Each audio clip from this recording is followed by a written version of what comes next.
Welcome to Trendy Flicks, your ultimate destination for the latest in movies, TV shows, and streaming trends. Subscribe now and stay ahead of the entertainment curve. Victims of gun violence say Trump rally shooting could be a catalyst moment. The assassination attempt on Donald Trump has put the former president in a category that hundreds of other Americans have been forced into in recent decades, the victim of a high-profile mass shooting. For those who've been at the scene of public shootings or lived through the media whirlwind that followed a loved one's death to mass violence, the past week has felt like a rinse and repeat of more than a decade of this type of violence, said Christian Hain, the chief officer of policy and programs at Brady, a gun violence prevention organization named after the former White House press secretary Jim Brady, who was shot in the head during an assassination attempt on Ronald Reagan in 1981. Every time this type of gun violence happens, it trudges up a lot of trauma,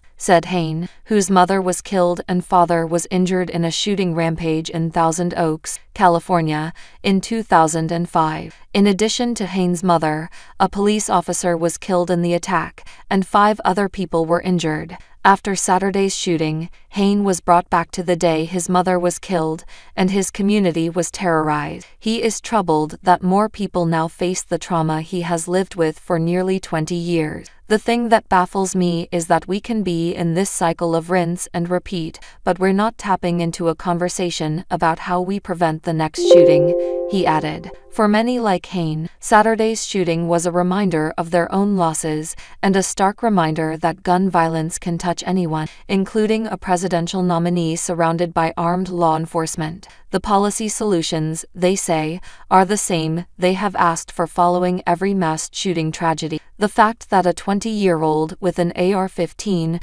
was able to get that close to killing a previous head of state is the reason that we have to focus on the gun at the end of the day, said David Hogg, co-founder of March for Our Lives, a violence prevention group founded after 17 of his classmates were killed at their high school in Parkland, Florida.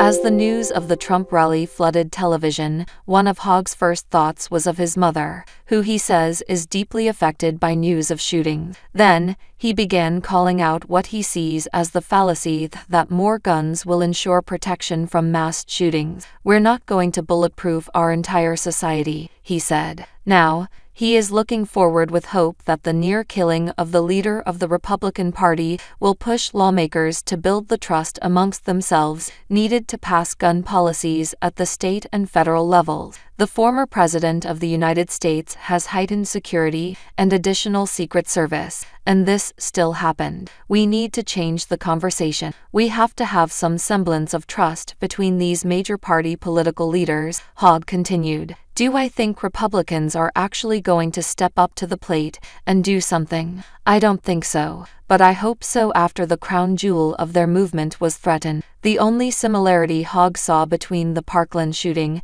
and Trump's assassination attempt was the deluge of conspiracy, speculation, and misinformation that have become commonplace following high-profile shootings at Parkland and Sandy Hook Elementary School in Newtown, Connecticut. This is America. People love conspiracy theories in general, he said. There's this range of public outcry that we continue to live through, echoed Mark Barden, whose 7-year-old son Daniel was one of 26 people killed in the 2012 tragedy in Connecticut. There's sympathy, empathy, outrage, and anger. There's sadness, there's horror and fear, and then conjecture. After 12 years of advocacy through Sandy